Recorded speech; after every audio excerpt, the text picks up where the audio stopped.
Hi everyone. ఈరోజు నేను శ్రావణ శుక్రవారం గానీ, వరలక్ష్మి వ్రతానికి గానీ చేసుకునేటటువంటి అమ్మవారి మహానైవేద్యం కోసం ఈ రెసిపీస్‌ని చూపించబోతున్నాను. ఈ వీడియోలో పూరి కోసం గోధుమ పిండి తీసుకొని, కొంచెం సాల్టు, వాటర్ వేసుకొని గట్టిగా కలిపి పెట్టుకోవాలి. అర స్పూన్ మాత్రమే ఆయిల్ వేసి బాగా అప్లై చేసి కలిపి పెట్టుకోవాలి. చపాతీ పిండిలాగా కలపకుండా కొంచెం హార్డ్‌గానే ఉండాలి. దీనిని మూతబెట్టి పక్కన పెట్టుకుంటే బాగా నాని ఉంటుంది. ఆల్రెడీ నేను వడ వడ కోసం పప్పు నానబెట్టాను. అలాగే ఇక్కడ రైసు, కందిపప్పు కుక్కర్‌లో పెడుతున్నాను. 2 వంటలు చేసుకున్నప్పుడు 2 స్టవ్‌ల మీద ఫాస్ట్‌గా 2 అవర్స్‌లో అయిపోతుంది. ఇప్పుడు ఒక బాణలి పెట్టుకొని అందులో ఆవాలు, జీలకర్ర, శనగపప్పు, మినపప్పు, ఎ ఎండుమిర్చి, అల్లం, పచ్చిమిర్చి దంచి వేసుకోవాలి. కొంచెం వేస్తున్నాను నేనిక్కడ అర స్పూన్ వరకే. అలాగే కరివేపాకు వేసుకొని అవి వేగిన తర్వాత ఒక 4, 5 పొటాటోస్ వేసుకోవాలి. అది ఇంట్లో ఎంతమంది ఉన్నారో దానిని బట్టి. దీనిలో ఉప్పు, పసుపు పొడి వేసి బాగా కలుపుకోవాలి. ఇక నేను అల్లం, పచ్చిమిర్చి దంచింది కొంచెమే వేసాను కాబట్టి చివరిలో కూర పొడి వేస్తాను. ఇంకొక బాణలిలో కొంచెం ఆయిల్ వేసుకొని ఆవాలు, శనగపప్పు, జీలకర్ర, అలాగే ఎండుమిర్చి ఇవన్నీ వేసుకొని బాగా వేగిన తర్వాత ఇక్కడ ఎక్కువగా అల్లం, పచ్చిమిర్చి వేసుకోవాలి. ఇందులో ఒక పావు కేజీ వరకు సన్నగా తరిగి పెట్టుకున్నటువంటి క్యాబేజీ, ఒక హాఫ్ క్యారెట్, క్యారెట్ తక్కువ ఉండాలి. అలాగే సాల్ట్ వేసి బాగా కలిపి సాల్ట్ అంతా కూరగాయలకంతా అప్లై అయ్యేలాగా కలుపుకొని మూత పెట్టి ఉడికించుకోవాలి. ఇందులో అయితే ఎటువంటి కారం వేయము. ఎక్కువగా వేయాలి అల్లం, పచ్చిమిర్చి అనేది. అప్పుడే ఈ కర్రీ అనేది టేస్టీగా ఉంటుంది. అలాగే సాల్ట్ కూడా తక్కువ పడుతుంది. ఎక్కువ వేసుకోవద్దండి. ఇప్పుడు పొటాటో కర్రీ ఆల్మోస్ట్ అయిపోవచ్చింది. మనకు మెత్తగా పడిందో చూసుకొని దీనిపైన కొంచెం కూర పొడి చల్లుకుంటే మనకు కర్రీ అనేది ఫాస్ట్‌గా అయిపోతుంది.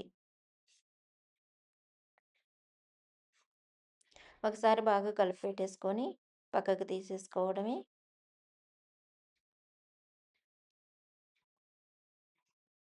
నానబెట్టేవన్నీ ఫస్ట్ నానబెట్టేసుకున్నట్లయితే మనకు ఈజీగా అయిపోతుంది పండగ రోజుల్లో. అలాగే ఇక కూర పొడి, రసం పొడి ఇలాంటివన్నీ గూడా ముందుగానే కొట్టి పెట్టుకున్నట్లయితే ఈజీగా అయిపోతుంది. నేనిక్కడ ఒక గ్లాస్ రైసు పొంగల్ కోసం ఉడికిస్తున్నాను. ఇందులో ఎటువంటి పప్పులు వేయలేదు. వాటర్ వేసి మెత్తగా ఉడికిస్తున్నాను. అలాగే ఇప్పుడు మన క్యాబేజ్ కర్రీ ఒకసారి కలుపుకుందాము. ఇది ఇంకా కొంచెం పచ్చిగా ఉంది. ఇంకొక 2, 3 నిమిషాలు ఉడికించుకోవాలి. ఒక 2, 3 నిమిషాలు అయిన తర్వాత మళ్ళా కలిపి చూసినట్లయితే మనకు కర్రీ అనేది రెడీ అయిపోతుంది. మనం ఇక్కడ ఎటువంటి టేస్ట్ చెయ్యం కాబట్టి మనం ఉప్పు, కారాలు తక్కువగా వేసుకుంటే మంచిది.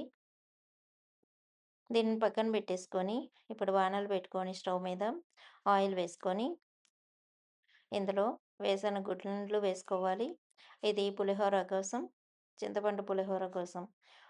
తి ఇవి కొంచెం వేగిన తర్వాత మాత్రమే మిగతావి వేయాలి. ఆవాలు, శనగపప్పు, మినపప్పు ఇది పోపే ఇంపార్టెంట్ కాబట్టి కొంచెం ఎక్కువ వేసుకోవాలి. వేగిన తర్వాత ఎండుమిర్చి ఒక 4, కరివేపాకు, పసుపొడి వేసుకోవాలి. ఆయిల్‌లో పసుపొడి వేసినప్పుడు పులిహోర మంచి వాసనొస్తుంది.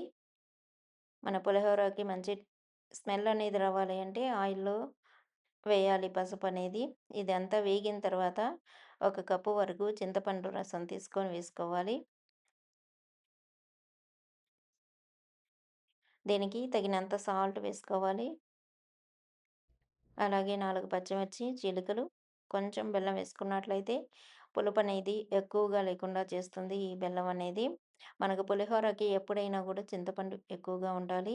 అలాగే చింతపండు ఎక్కువ సేపు ఈ పోపులో ఉడికినప్పుడు టేస్టీగా ఉంటుంది. కొంచెం వాటర్ వేసుకొని గూడా ఎక్కువ సేపు ఉడికించుకుంటే పులిహోర టేస్టీగా వస్తుంది. ఇప్పుడు అన్నం గూడా అయిపోవచ్చింది. మెత్తగా అయిపోయింది. ఇందులో ఒక కప్పు రైస్ వేశాను. 1:30 కప్పు బెల్లం వేస్తున్నాను. ఈ బెల్లంలో అయితే ఎటువంటి రాళ్ళు ఏమీ లేవు. క్వాలిటీ బెల్లం కాబట్టి డైరెక్ట్‌గా వేసేసాను. ఇది ఒకసారి కలిపేసినట్లయితే, ఇది సన్న మంట మీద పెట్టినట్లయితే ఈ బెల్లం కరిగి వాటర్ వస్తుంది. ఇప్పుడు పులిహోర కోసం అన్నం చల్లార్చుకున్నాను. ఈ అన్నంలో ఈ పులిహోరది ఉడికించుకున్నది వేసి బాగా కలుపుకోవాలి. నేను పులిహోర ఉడికించేటప్పుడు గట్టి ఇంగు వేస్తాను మామూలుగా. ఇక్కడైతే వేయలేదు కాబట్టి పొడి ఇంగువని చల్లుతున్నాను. ఇంగువ కొంచెం ఎక్కువ వేసుకోవాలి పులిహోరకి. చింతపండు ఎక్కువసేపు నానబెట్టుకోవాలి. ఆయిల్‌లోనే పసుపు వేసుకోవాలి. ఇంగువ గూడా కొంచెం ఎక్కువ వేసుకుంటే ఎవరు చేసినా గూడా పులిహోర అనేది చాలా టేస్టీగా ఉంటుంది. పులిహోర రెడీ అయిపోయింది. ఇప్పుడు పొంగల్ కూడా మనకు వాటర్ అంతా వాటరీగా వచ్చేసింది బెల్లం కరిగి. ఇందులో ఒక స్పూను నెయ్యి వేసుకుందాం.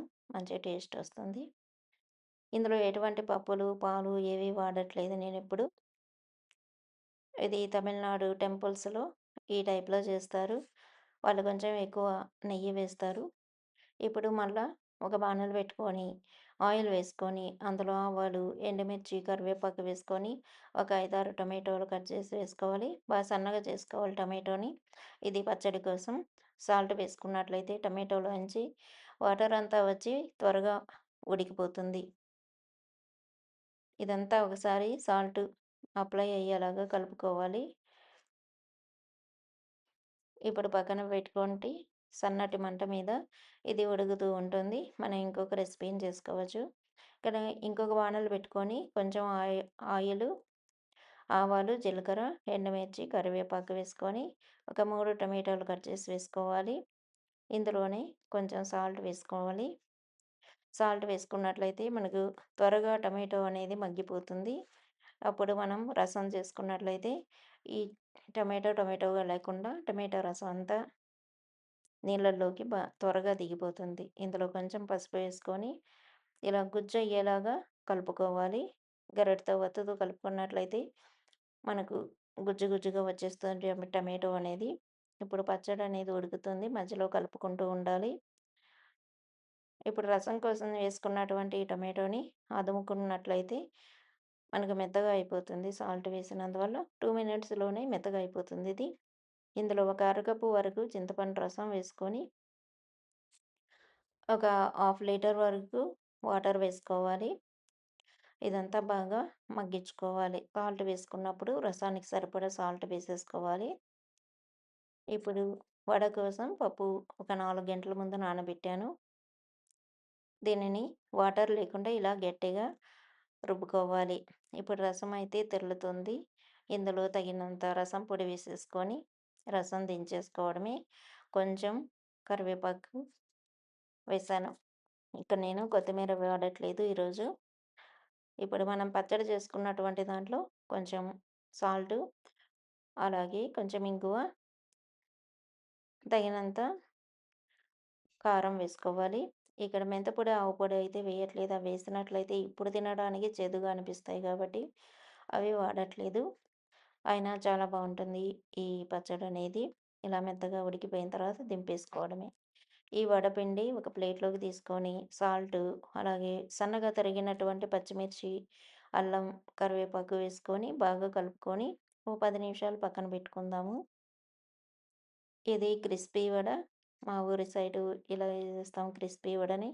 ఇది 2 సార్లు కాల్చుకోవాలి. సగం కాలిన తర్వాత తీసి, మళ్ళా కొంచెం చల్లారిన తర్వాత మళ్ళా రెండోసారి కాల్చుకున్నట్లయితే క్రిస్పీగా వస్తుంది.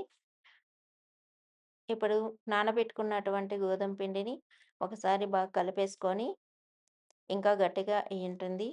ఇది నానిన తర్వాత. చిన్న చిన్న ఉండలుగా చేసుకొని, కొంచెం ఆయిల్ అద్దుకొని, పూరీలాగా వత్తేసుకొని, వేడి వేడి నూనెలో పూరి కాల్చుకోవాలి. పూరి పొంగాలి అంటే పొంగినవి అలాగే ఉండాలంటే పిండి గట్టిగా కలుపుకోవాలి. అలాగే బాగా వేడిగా ఉండేటటువంటి హై ఫ్లేమ్‌లో పెట్టుకొని, బాగా వేడెక్కిన తర్వాత ఆయిలు ఈ పూరీని కాల్చుకున్నట్లయితే, మనం ఒక అరగంట తర్వాత అయినా గూడా ఇలాగే పొంగి ఉంటాయి. మనం రోడ్ సైడ్ చూస్తుంటాం గదా! పొంగినవి అట్లాగే పెట్టుకుంటారు. అలాగే ఉంటాయి ఇవి గూడాను. గట్టిగా పిండి కలుపుకోవాలి. పిండిలో ఒత్తకుండా ఆయిల్ కొంచెం అద్దుకొని ఒత్తుకోవాలి. అప్పుడే ఇవి బాగా పొంగుతాయి. పొంగినవి అలాగే ఉంటాయి. ప్రతి పూరి గూడా పొంగుతుంది. మీకు పొంగకుండా అయితే ఉండదు. ఫ్లేమ్ అనేది ఎక్కువగా ఉండాలి. ఇలా పూరి చేసేసుకున్న తర్వాత, మనం పక్కన పెట్టుకున్నటువంటి వడపిండిని బాగా ఒకసారి కలుపుకున్నట్లయితే, ఈ సాల్ట్ దిగి దీనిలో కొంచెం వాటరీగా అవుతుంది. మామూలుగా అయితే మనం హోల్స్ పెడతారు అందరూ. కానీ మా పద్ధతిలో మేము హోల్స్ అయితే పెట్టము. పెద్దవాళ్ళకి పెట్టేటప్పుడు మాత్రమే హోల్ పెడతాము. ఇక్కడ మేము పండుగలకి చేసుకునేటప్పుడు హోల్ అయితే పెట్టము. అలాగే క్రిస్పీ వడని చేస్తాం ఎక్కువగా. పులిహోరతోటి తినడానికి చాలా బావుంటాయండి. దీనినిప్పుడు ఇలా చేసుకొని ఆయిల్‌లో వేసేసుకోవడమే. సగం కాలిన తర్వాత ఇవి కొంచెం మందంగా చేసుకోవాలి. సగం కాలిన తర్వాత తీసి మళ్ళా కాల్చుకోవాలి. అన్నీ కాల్చేసిన తర్వాత. ఇలా 2 వైపులా తిప్పుకుంటూ కాల్చుకోవాలి. మనకు వేలి ముద్రలయితే పడతాయి చేత్తో ఒత్తుకున్నప్పుడు. నేను కొంచెమే ఉందని చేత్తో ఒత్తాను. మనం అరిటాకు మీద గానీ, పాల కవర్ మీద గానీ, ఏదైనా కవర్ మీద గానీ ఒత్తుకున్నట్లయితే ఇలా గీతలు పడకుండా ఉంటాయి. పొంగల్లో వేయడానికి నేతిలో వేయించిన జీడిపప్పు, ద్రాక్షని వేశాను. ఇది ఈ కలర్‌లోకొచ్చిన తర్వాత తీసేసి మళ్ళా రెండోసారి గూడా కాల్చుకోవాలి. ఆహ్, అది కొంచెం మిస్ అయింది క్లిప్ అనేది. ఇప్పుడు పొంగల్‌లో కొంచెం పచ్చకర్పూరం, యాలక్కాయ వేసుకుంటే పొంగల్ రెడీ అయిపోయింది. అలాగే అన్ని వంటలు రెడీ అయిపోయినాయి. పప్పులో కొంచెం సాల్ట్ వేసుకుంటే ఇంకా నైవేద్యం పెట్టేయడమే. ముద్దపప్పు రెడీ అయిపోయింది. నైవేద్యం ఇలా పొంగల్ పెట్టుకొని ఫస్ట్ స్వీటు, తర్వాత పూరి, వడ. ఆకు చిన్నదిగా ఉంది కాబట్టి కొంచెం వేశాను. అలాగే పొటాటో కర్రీ, క్యాబేజ్ కర్రీ, పులిహోర, టమాటా పచ్చడి. 1, 2 రోజుల వరకు ఉంటుంది టమాటా పచ్చడి. అలాగే రసం, కర్డ్, వైట్ రైస్, ముద్దపప్పు, పప్పు మీదకి నెయ్యి అభికరించుకోవాలి.